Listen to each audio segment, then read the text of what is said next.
Bonjour à tous et bienvenue sur Bana, l'émission de l'Église de l'Arche de Paix. Consacrée à l'édification de la famille. Une famille forte pour une Église forte. Aujourd'hui, nous allons aborder le thème « Homme, cultive et garde ton jardin ». Genèse 2, versets 15 à 20, nous présente le prélude de la vie de l'homme. En effet, au commencement, Dieu créa l'homme et le plaça dans le jardin d'Éden, pour le cultiver et le garder. Ce fut alors sa première mission. La lecture de ce passage nous décrit étape par étape l'évolution de l'homme en tant qu'individu, le conduisant ainsi à un épanouissement total. Afin de mieux comprendre comment concrétiser cet épanouissement, définissons ensemble le mot « cultiver » et « garder ». Le premier sens du mot « cultiver » signifie « travailler la terre » pour lui faire produire des végétaux utiles aux besoins de l'homme. Le second sens signifie s'intéresser activement à quelque chose. Exemple, cultiver un art. Le dernier sens signifie entretenir, conserver, développer des relations amicales avec quelqu'un. Et enfin, le mot garder indique prendre soin de quelqu'un ou de quelque chose, surveiller. Dieu a placé l'homme dans un endroit précis, le jardin d'Éden. Dans ce lieu, Dieu a tout mis à sa portée. En effet, il a tout mis entre ses mains afin qu'il ne manque de rien. Toutefois, l'épanouissement de l'homme dépend de sa gestion du jardin. Autrement dit, plus l'homme s'investit dans le jardin, plus le développement et la croissance de ce dernier se concrétisent. De même, Dieu nous place dans divers endroits ou encore met entre nos mains divers dons, opportunités, possibilités qui sont tout autant des jardins à cultiver et à garder. Et ces jardins peuvent représenter nos dons, nos compétences, nos études, notre carrière professionnelle, nos projets, nos familles, nos églises. Étudions donc ensemble comment cultiver et garder nos jardins. Première étape, cultiver et garder son âme. Proverbe 4, verset 23 nous dit ceci. Garde ton cœur plus que toute autre chose, car de lui viennent les sources de la vie. Il s'agit du salut de l'âme.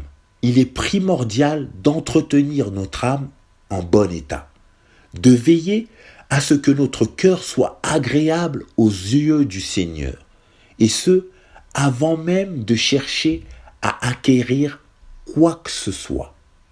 En effet, l'homme doit s'assurer avant tout de la pureté de son cœur, afin de vivre une vie de prospérité, comme nous le dit 3 Jean 1, verset 2, « Bien-aimé, je souhaite que tu prospères à tous égards et sois en bonne santé, comme prospère l'état de ton âme. » Il est donc important de protéger son cœur et d'en prendre soin et de l'entretenir jour et nuit par la lecture et la méditation de la parole de Dieu, mais aussi par des moments d'intimité avec lui, dans la prière. C'est en respectant ces principes que le Saint-Esprit intervient comme une boussole et interpelle le cœur de celui qui se penche vers le mal. Pour cause, Adam n'a pas veillé sur son âme. C'est de son cœur qu'est venu le désir de devenir comme Dieu, le conduisant ainsi à désobéir. Et cette désobéissance lui a valu sa position dans le jardin. Bien qu'Adam cultivait et gardait le jardin, son âme l'a amené à perdre ce jardin.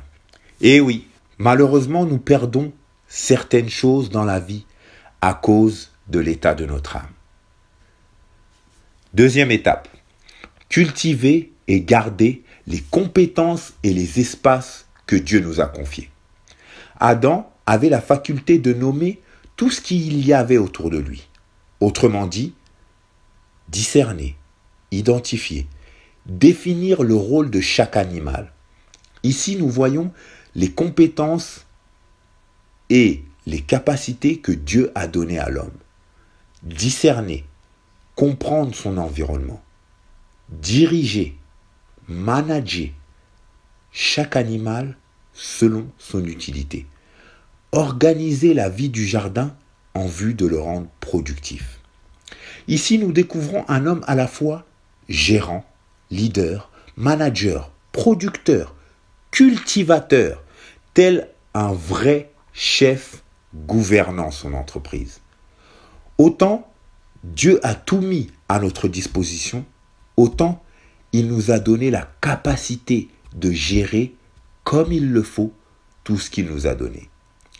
La réalisation de soi, pour nous chrétiens, est garantie par notre intimité avec Dieu.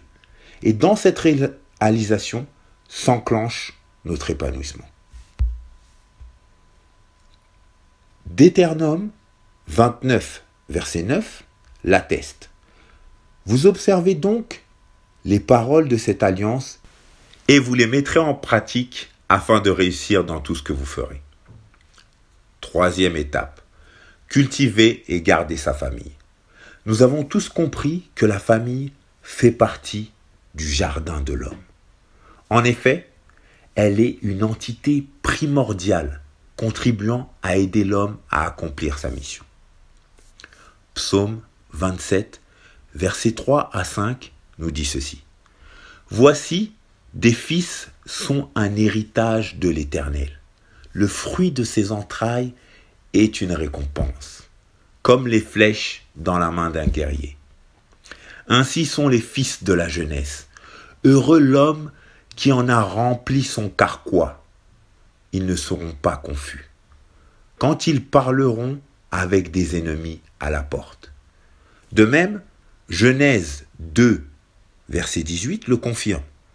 L'Éternel Dieu dit, « Il n'est pas bon que l'homme soit seul.